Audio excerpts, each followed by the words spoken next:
Je suis toujours dans ce studio avec Charlotte Dornelas, journaliste au JDD, Jean-Christophe Gallien, politologue et communicant. On a tous les trois évidemment été extrêmement touchés par les mots du sénateur Renaissance de Mayotte qui était avec nous il y a quelques instants dans ce studio. Saïd Omar Wali, on se dit les choses. On va vers une catastrophe, je pense, dont on ne mesure pas pour l'instant l'ampleur, Jean-Christophe Gallien. Mayotte, on découvre quelque chose qui était déjà sous une tension absolue de tout. D'abord d'une tension migratoire, ça a été dit, à peine dit, quand on parle de bidonville. Il faut le savoir, c'est les plages qui sont occupées par des gens qui viennent des Comores, d'à côté d'autres îles. On parlait de Swahili, des côtes africaines, parfois même aussi. Pourquoi ? Parce que c'est un territoire de France, c'est la France, dans l'océan Indien. Et la suite, c'est quoi ? C'est une maternité qui est la plus grande d'Europe, ça a été dit aussi. Vous avez tous ces enchaînements. Pour autant, l'infrastructure de l'État, de la France dans ce territoire, même si elle est nettement supérieure à ce qu'on peut trouver dans d'autres îles voisines, voire sur le continent africain voisin, là aussi, elle ne peut pas répondre à l'accident qui, à ce moment-là, bascule dans le chaos. Ça fait basculer cette tension, cette série de tensions multiples, qu'on veut pas forcément voir tout le temps, dans le chaos. Et là, on est dans le chaos. Parce que c'est pire que la crise, c'est pire que la catastrophe. Ouais. C'est le chaos qui va arriver demain. Parce qu'on parlait de ce qui est en train de se passer. Les enfants, alors évidemment, ça c'est clair. Pourquoi est-ce que leurs parents, où est-ce qu'ils sont ? Ils ont été protégés en partie. Ça, c'est incroyable ce qu'il a raconté le sénateur. Oui, les gens vous rendez compte, 250 km/h, un bidonville. Ils ont eu peur, ils ne se sont pas protégés. Non, mais il n'y a pas de mur. Mais ils ne se sont pas protégés, les 80% les parents. Qui ne parlent pas français. Ils ont moins de 20. C'est comme si vous aviez une grande partie de l'Est africain qui était transposée dans un territoire qui est le territoire français. Mais au fond, si vous voulez, l'infrastructure, la manière dont les gens sont préparés, éduqués, acculturés, elle demeure, si vous voulez, quelque chose qui correspond à cette zone géographique. Et aujourd'hui, et là je critique rien, c'est simplement l'idée que quand vous faites face à ça, vous pouvez considérer que les éléments comme la nature, bon voilà, ça fait partie de votre vie et que ça va pas tout changer. Effectivement, vous avez peur aussi pour votre statut. Oui, quand vous êtes irrégulier, vous ne voulez pas vous rendre dans un rendez-vous officiel parce que vous avez peur d'être attrapé. Je vous prie de m'excuser. On va écouter dans un instant François Bayrou en direct, le Premier ministre qui sort de cette cellule de crise interministérielle, réunion de crise à Beauvau, pour faire un point sur la situation à Mayotte et surtout trouver des solutions. On va l'écouter en direct sur Europe 1. Dès que le Premier ministre va commencer à parler, il va tirer évidemment les enseignements de cette crise. On va écouter François Bayrou dans un instant, si on peut le passer en direct. François Bayrou. Mayotte. Situation qui croise plusieurs facteurs de risque immédiats et de moyen terme. Tout le monde a bien compris ce qui se passait, un cyclone d'une violence inattendue, des vents à plus de 200 km/h, des équipements publics très endommagés ou détruits, à la préfecture, à l'hôpital, à l'aéroport, rendant impossible un très grand nombre de liaisons aériennes. Et des risques très graves, très violents encourus pour les habitations et aussi pour les habitations précaires, bidonvilles, notamment occupées par les irréguliers. Ce qui fait que le bilan, pour l'instant, n'est pas très facile à faire. Le ministre de l'Intérieur va vous communiquer ce que nous avons comme renseignements. Le souci, c'est pas seulement le court terme et les secours et l'aide que nous pouvons apporter, mais c'est aussi le moyen terme pour l'alimentation en eau, pour l'alimentation en nourriture, notamment des équipements les plus sensibles. Prison, centre de rétention, et tout ça est évidemment facteur de risque qui s'accumule. Comme les transports aériens ne sont pas immédiatement possibles, comme les transports maritimes prennent 4 jours à partir de la Réunion, et donc ces soucis à venir sont très préoccupants. Alors on est d'abord préoccupé pour la sécurité immédiate des personnes, et Monsieur le ministre, qui est originaire de Mayotte, partage évidemment ces soucis, y compris pour sa propre famille à laquelle nous pensons. Mais évidemment, l'éloignement, les difficultés d'équipement, les usines de retraitement de l'eau, l'assainissement, tout cela crée multiplication de crises. La seule chose qu'on a pu sentir dans cette réunion, qu'on a senti à coup sûr, c'est que les services de l'État sont présents et organisés, mais que les moyens techniques et logistiques, ce sont évidemment des investissements qui ne sont pas immédiatement disponibles et que on va mobiliser de toutes les manières possibles, surtout quand on aura le bilan que nous n'avons pas aujourd'hui. Alors le ministre de l'Intérieur va vous faire un point précis sur une situation dans laquelle très important qu'on mesure les réponses immédiates et de moyen terme.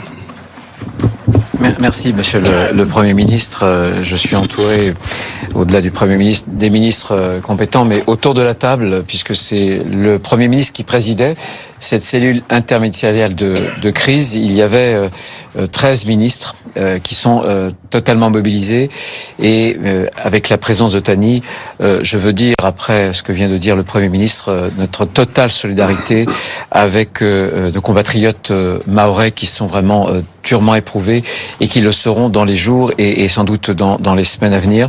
Je pense qu'il y a une mobilisation exceptionnelle de l'État. C'est une situation vraiment exceptionnelle. Depuis 1934, il n'y avait pas eu à Mayotte un tel événement climatique qui, comme le Premier ministre l'a indiqué, a conjugué à la fois du vent, plus de 226 km/h pour les rafales, ensuite de la pluie, et vous savez qu'on a un habitat précaire qui est accroché à flanc de colline, et avec le ruissellement, avec la déstabilisation du terrain, c'est bien entendu une catastrophe, et l'entièreté de cet habitat précaire a été évidemment détruit. Et puis le troisième élément, c'était une forte houle qui a pu créer parfois des phénomènes de submersion marine. Donc un épisode climatique qui est absolument dramatique. Tout l'État, tous les services, les ministères sont absolument mobilisés. C'est la raison d'être d'ailleurs de cette cellule de crise qui, à partir de maintenant, va se réunir deux fois par jour, qui va mobiliser l'ensemble des services de l'État pour apporter vraiment une aide, d'abord de secours pour nos compatriotes mahorais. Dans un premier temps, il a fallu assurer l'ordre public avec les 1600 gendarmes et policiers qui sont présents, parce que il y a eu un début de pillage, mais très très vite on a réagi avec le préfet de Mayotte pour faire en sorte que nos gendarmes, nos policiers soient sur le terrain et qu'ils empêchent justement ce genre d'exaction. Ça, c'est important.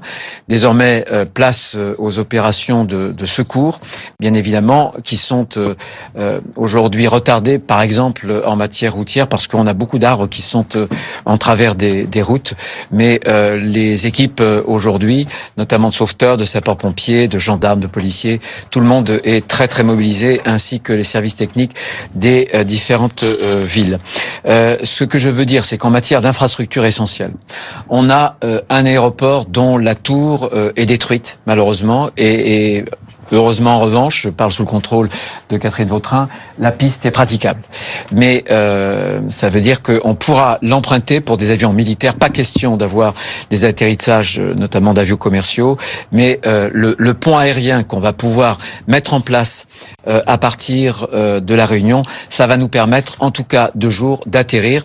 On va avoir 2 Dash, on en a un et un autre qui va être en renfort, 2 avions de type CASA et un gros avion militaire de type 400M qui vont assurer chacun leur tour et en permanence ce pont aérien pour transporter un certain nombre de choses. Donc le terminal aéroportuaire va malgré tout être utilisable pour les transports, pour acheminer par exemple l'eau, la nourriture, etc. Ensuite, le terminal portuaire semble ne pas avoir été trop affecté. Là aussi, la Marine nationale va mobiliser des navires, notamment le Champlain et le Marion Dufresne. À partir du Champlain, qui a une grosse capacité d'emport, on aura des containers, par exemple des rations de combat, etc. Et ça, c'est important. Je dois dire qu'on compte beaucoup aussi sur l'armée en matière de tentes, de bâches.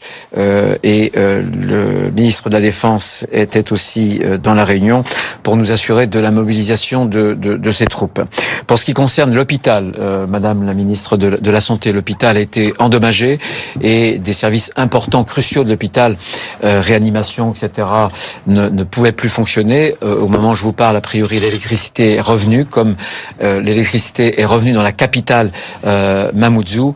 Mais là aussi, on va dans les prochains jours amener sur place un hôpital de campagne. Bien sûr que l'hôpital va être conforté, réparé autant que faire se pourra, mais un hôpital de campagne sera amené dans les tout prochains jours.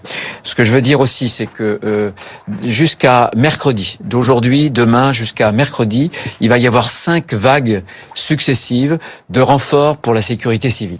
Ça fait à peu près 800 personnes, et parmi ces 800 personnes, nous aurons évidemment le matériel qui va avec, tout le matériel qui va avec, les équipements aussi, mais aussi du personnel médical, 210 personnels médicaux dans un premier temps. Bien entendu, il faudra renforcer ensuite progressivement les personnels médicaux qui seront envoyés dans un premier temps. Pour ce qui concerne les réseaux, les routes, j'en disais un mot, l'électricité a été coupée, on a un problème d'assainissement et un problème d'eau. Par conséquent, il va y avoir un certain nombre d'enjeux dans les prochaines heures. Ça sera d'abord l'habitat. L'habitat précaire a été entièrement détruit. Évidemment, les bâtiments publics, les écoles et autres seront réquisitionnés pour protéger les personnes, qu'elles soient d'ailleurs en situation régulière ou irrégulière. Aujourd'hui, il faut sauver des vies humaines, il faut héberger les hommes, les femmes, les enfants, quelle que soit leur situation, qui se trouvent à Mayotte dans ces locaux. Pour ce qui concerne l'habitat, qui est l'habitat en dur, il a beaucoup souffert. Il a beaucoup souffert aussi, donc il faudra sans doute que les habitants puissent, là encore, se réfugier dans des bâtiments publics. Dans les heures, dans les jours à venir, il faudra sûrement étudier des solutions de campement, de même que nous allons envoyer des renforts de gendarmerie, pour militaires aussi, et il faudra bien entendu pouvoir les loger, pouvoir les nourrir. Mais les besoins essentiels aujourd'hui, au-delà des secours, les secours c'est maintenant, c'est l'urgence, mais les besoins dans quelques heures, dans quelques jours, ce sera bien entendu les besoins en nourriture, ce sera des besoins en eau potable et c'est des besoins notamment en logement. Et ça, on y accorde vraiment beaucoup d'importance. Voilà ce que je voulais vous dire. Il y a beaucoup d'autres choses qui ont été discutées parce que ça concerne vraiment encore une fois tous les ministères, mais sous l'autorité du Premier ministre, je veux dire que on a une entière mobilisation. C'est une situation qui est dramatique, qui est absolument exceptionnelle, mais l'ensemble des services de l'État se tient pour porter secours à nos compatriotes mahorais. J'ai eu, et je pense le Premier ministre aussi, à plusieurs reprises, le Président de la République qui se tient heure par heure aussi informé de la situation. Voilà, c'était Bruno Retailleau, le ministre de l'Intérieur démissionnaire, qui s'est exprimé dans la foulée de François Bayrou, le Premier ministre. C'est le ministre de l'Intérieur qui a donné le plus d'informations. Je vais peut-être récapituler ce qu'il a dit, qu'il y avait 1600 gendarmes qui étaient mobilisés déjà à Mayotte, qu'évidemment les sauveteurs, les sapeurs-pompiers étaient en action aujourd'hui pour venir en aide à la population, que l'aéroport, la tour de contrôle est certes détruite, mais la piste est praticable, c'est-à-dire qu'un pont aérien va être possible avec des avions militaires, des Dash également qui vont être envoyés, qui vont faire une rotation permanente pour pouvoir venir au secours de l'île et de ses habitants. L'électricité est revenue dans la capitale. Il va y avoir un hôpital de campagne qui sera installé dans les prochains jours. Il y a plus de 800 personnes qui vont être dépêchées sur place, évidemment avec du matériel pour venir en aide aux secours qui sont déjà mobilisés, eux, après le passage de ce cyclone qui a tout détruit. On dit les choses, et les ministres, on va dire un mot quand même de ce qu'ont dit François Bayrou et Bruno Retailleau, et 210 personnes du personnel médical qui va être dépêché sur place dans les prochaines heures. C'est un drame épouvantable auquel nous allons être confrontés, évidemment. Je vais juste redonner peut-être les chiffres. Mayotte, c'est un peu plus de 320 901 habitants. Donc cette année, ça, ce sont les gens qui sont en situation régulière. Mais évidemment, on sait pertinemment, peut-être Charlotte Dornelas, qu'il y a un nombre de personnes qui sont en situation irrégulière considérable. Et d'ailleurs, Bruno Retailleau a bien dit ce soir que tout le monde sera aidé. Oui, tout le monde sera aidé. Non, il l'a répété. C'est vrai que là, on est face à une crise terrible. Oui, non, mais et vous disiez la population, et c'est pour ça d'ailleurs quand François Bayrou dit le bilan est difficile à faire déjà par l'encombrement généré par les dégâts, les dégâts du cyclone qui a provoqué le cyclone, et ensuite parce qu'en effet, quand on évoque les personnes dans les bidonvilles et l'état des bidonvilles aujourd'hui, dans les bidonvilles, vous avez énormément de personnes en situation irrégulière. Je me souviens au moment où, vous savez, tous les responsables politiques mahorais s'étaient entendus pour demander la suppression du droit du sol, précisément pour cette raison, en disant on est débordé. À ce moment-là, certains évoquaient une population, quasiment doublée par le nombre d'irréguliers. C'est évidemment un chiffre qu'il est difficile d'avoir, mais aujourd'hui dans les bidonvilles, on ne sait pas le nombre de gens qu'il y a. Donc c'est un bilan qui est encore plus difficile à faire dans la mesure où c'est des gens qui vont pas forcément être réclamés, que les autorités n'ont pas identifiés, qu'elles n'ont même pas compté. Par la force des choses et par le flux permanent qui entre ces dernières années à Mayotte. Donc c'est évidemment, je crois que le mot là qui est à craindre dans les jours à venir, c'est le chaos qui s'ajoute à une situation, et là je rejoins absolument, à une situation qui était déjà dramatique. Déjà quand on parlait de ce sujet-là sur la question migratoire, on parlait de la question de la sécurité, de la question évidemment économique, de la question de la pauvreté, de la question de la violence dans les rues et à l'égard des Mahorais ou entre les personnes. Donc, vous voyez une situation qui était déjà extrêmement tendue, auquel vous ajoutez ce chaos et la perte de tous les biens matériels et humains qui vont s'ajouter à ça. En effet, tout à l'heure, le sénateur avait peur que certains aient pillé les magasins. J'ai peur que ce soit le piège de tous par tous. Et c'est évidemment ce qu'il y a à craindre aujourd'hui. Mais c'est épouvantable. Ils n'ont rien à manger. Jean-Christophe Gagnaire, peut-être juste un mot sur l'intervention de François Bayrou et Bruno Retailleau. On avait un peu le sentiment qu'on était un peu dépassé par la situation. On se dit les choses. Là, François Bayrou, là, ce soir, dans la posture, la communication, il est là. On est un peu dépassé par la situation, non ? Oui, puis soyons clairs, il n'a pas le profil du gestionnaire de crise. Voilà. C'est pas la tonalité de François Bayrou. C'est quelqu'un qu'on imagine. Voilà. Première crise, ça fait même pas 24 heures qu'il est à Matignon. Il est à Matignon. Il a un crash test immédiat, et donc ça veut dire qu'effectivement, on sent bien la difficulté, même dans l'expression, dans la manière de se situer physiquement, dans la manière du rythme aussi. Alors évidemment, vous avez de l'autre côté. Où vous êtes. Voilà, exactement. Non, mais c'est important. Je pense qu'on peut le retenir même à titre de. Vous savez, la communication, oui, bien sûr, mais on voit bien que c'est aussi un trait de personnalité. C'est pas quelqu'un qui est dans ce temps court, de l'intensité, en tout cas, qui n'a jamais été dans cette situation-là. Je ne crois pas pour le connaître dans le Béarn, dont il a été en tout cas un président de conseil général. Puis quand il a été maire de Pau, il n'y a jamais eu. Bon, il y a eu des tempêtes dans le sud de la France, mais ça n'a rien à voir. Et là, il arrive, et effectivement dans un contexte où lui, il est en train de constituer un gouvernement. Bon, il agite un cocktail qui va être compliqué à assurer, à faire goûter à tout le monde autour de lui. Et là aujourd'hui, il a un patatras, c'est-à-dire que, redisons-le, Mayotte, c'est quelque chose qui est déjà un problème. Plus qu'un problème. C'est en crise permanente. Et là, on tombe dans le chaos. Donc, il va gérer non pas une crise, mais un chaos. Et un chaos qui a, vous savez, on parle de Mayotte, mais Mayotte, c'est aussi en partie Marseille, c'est en partie des quartiers de ce pays, c'est quelque chose d'important. Et donc, pour lui, qui n'est pas habitué à ça, qui n'a pas cette espèce de... C'est moins de l'empathie que cette capacité à incarner tout de suite, si vous voulez, la temporalité de la crise, c'est Bruno Retailleau, c'est une autre génération, c'est quelqu'un dont on voit bien qu'il n'a pas le même rythme de débit non plus, qu'il est capable peut-être aussi dans la précision d'être immédiatement. Alors, c'est son rôle, il est ministre de l'Intérieur, il est en plein dans sa mission, mais peut-être que d'autres aussi. Là, Monsieur Bayrou, entre Retailleau et Emmanuel Macron, qui lui aussi a quand même quelque chose qui est différent, dont on va savoir demain, évidemment, certainement en Corse, quand il va l'être, qui va s'exprimer sur ce sujet, voir si il y va encore malgré tout. On va avoir quelqu'un qui certainement ne se déplacera pas. Vous voyez, s'il y a quelqu'un qui va se déplacer là-bas, ça sera pas lui, ça sera Retailleau. C'est parce que il a pas, c'est pas son rythme. c'est pas sa personnalité. Et là, pour le coup, au-delà du contexte politique dans lequel on est, qui est déjà très troublé, ça peut être je parlais de test, si vous voulez, c'est plus que ça. Ça veut dire que est-ce qu'on est en phase avec le moment? Est-ce qu'on est en phase avec ce qui est en train de se passer? Alors que lui imaginait certainement qu'il allait avoir une quinzaine, non pas tranquille, mais en tout cas de préparation apaisée. Bon, et je voulais vous poser une question politique. On a vu Bruno Retailleau effectivement intervenir ce soir. Bon, c'était carré, ministre de l'Intérieur, certes. Sébastien Lecornu, qui est également sur le front. Est-ce que ça ne leur garantit pas, une place dans le futur gouvernement? Mais alors, on a vu cette image, François Bayrou, avec à sa droite Bruno Retailleau. C'est quand même un signal, non? C'est juste. Oui, alors...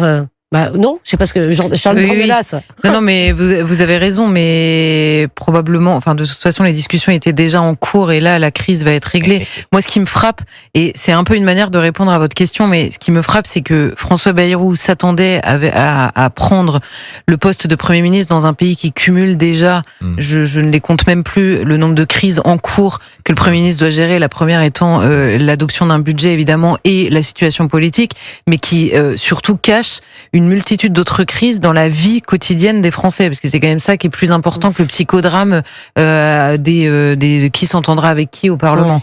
Et vous voyez, la première crise qui finalement s'impose à lui, c'est une crise on ne peut plus concrète. Donc en effet, c'est Bruno Retailleau qui prend la parole, il est ministre de l'Intérieur, c'est lui qui dit voilà, qu'est-ce qui est en place, qui on va dépêcher, quel pompier. Et moi, ça me frappe par l'image, en fait, le drame absolu qui s'impose comme crise autrement plus importante que la petite crise politique qui nous impose depuis maintenant ça c'est certain. Des heures, des semaines et des mois. On va pas changer le ministre de l'Intérieur en pleine crise à Mayotte. Enfin, je sais pas. C'est Jean-Christophe Gallien. Charlotte a raison d'insister sur le réel de ce pays. Évidemment, le réel à Mayotte, il existait préalablement à ce réel terrible qui est, encore une fois, qui va les faire entrer dans un chaos dans lequel ils sont déjà. Maintenant, le Premier ministre, comme le Président de la République, comme d'habitude, voilà, on vit dans un contexte aujourd'hui qui est celui d'une crise parlementaire, de gouvernement, de régime, appelons comme on veut, dans un État très affaibli. Donc c'est aussi un test pour l'État. C'est-à-dire là, pour le coup, ils ont une porte de sortie positive entre nous pour affirmer une compétence, des moyens, ainsi de suite. Pour autant, ce que vous avez dit est très juste. Dans le petit tempo politique, dans les couloirs du politique, dans ce qui est en train de se passer, la musique qui malgré tout ne s'arrête pas à Mayotte, les crises, des multicrises dont vous parlez, financières, économiques, il y en a partout, l'éducation, si on pourrait prendre toutes les unes après les autres, c'est terrible. Bon, c'est vrai que vous avez raison de le dire, dans le mercato qui est à l'œuvre, parce qu'on est aussi un peu dans une sorte de football, vous voyez, qui se dit on pas. On voit pas François Bayrou changer de ministre de l'Intérieur en pleine crise. Là, même s'il avait envie de le sortir, là, c'est trop tard. C'est trop tard. Et Monsieur Lecornu, même s'il avait envie de le sortir, c'est trop tard là aussi. En tout cas, ces deux-là, c'est compliqué. Après les autres, il faudra faire peut-être ce qu'il veut, mais pour le coup, ces deux-là. Mais vous pensez que quand même la gauche va comprendre, pardon, excusez-moi, je pose la question, qui avait dit oui, attention, si Retailleau reste, bref, la gauche était montée au créneau. C'est dur pour eux aussi. La gauche peut comprendre quand même que la situation est quand même très particulière. 20h54, on est sur Europe 1, oui. Non, mais elle ne comprendra pas parce qu'elle dira qu'elle gérerait mieux la crise et c'est son rôle, je ne vais pas lui reprocher. Mais simplement, il faudrait que le gouvernement en place cesse. Et c'est pour ça que je vous disais, quand la réalité s'impose à vous, peut-être que les calculs peuvent cesser un moment. Et évidemment, à l'Assemblée, s'il y a des décisions à prendre en passant par l'Assemblée, ce qui est pas sûr et certain pour gérer la crise à Mayotte, tant que ça n'est pas à l'Assemblée que les décisions doivent être prises, peut-être peuvent-ils se passer des commentaires des uns et des autres. Et si par hasard ça arrive à l'Assemblée, j'ose espérer qu'en effet, la politique politicienne, comme on dit, s'absentera quelques minutes pour prendre des décisions importantes et aux conséquences évidemment directes et urgentes. Alors la politique politicienne, puisqu'il nous reste une minute, Jean-Luc Mélenchon, le cyclone frappe Mayotte de plein fouet, une population rendue vulnérable et abandonnée est soumise à une terrible épreuve. Le pouvoir méprisant et incapable, occupé par son nombril, n'a rien prévu ni organisé. Et Estelle Youssoufa, députée de Mayotte, qui lui a répondu: comme si un cyclone n'est pas suffisant, Mayotte doit aussi subir l'hypocrisie de Jean-Luc Mélenchon et de LFI qui s'étaient opposés à la destruction des bidonvilles, qui sont aujourd'hui des cimetières. En défendant des habitats insalubres, vous avez creusé des tombes. #honte. Il y avait un combat, sur ce terrain politique déjà, effectivement, entre les tenants, d'une victimisation, disons-le clairement, de l'outre-marin français. Effectivement, pour certains d'entre eux, en difficulté, pour des raisons structurelles, mais aussi parce qu'il y a des mouvements, des flux migratoires, d'autres flux aussi qui viennent de l'extérieur. Maintenant, moi, je pense que pour le coup, il y a certainement des moments pour tout, et là, c'est un moment pour Je suis d'accord avec Charlotte. On va voir s'il est parlementaire, puisqu'on est dans un régime parlementaire. C'est Maintenant, on ne Jean-Luc tombe Mélenchon pas dans qui a le commencé. parlementarisme le plus bas niveau. Oui.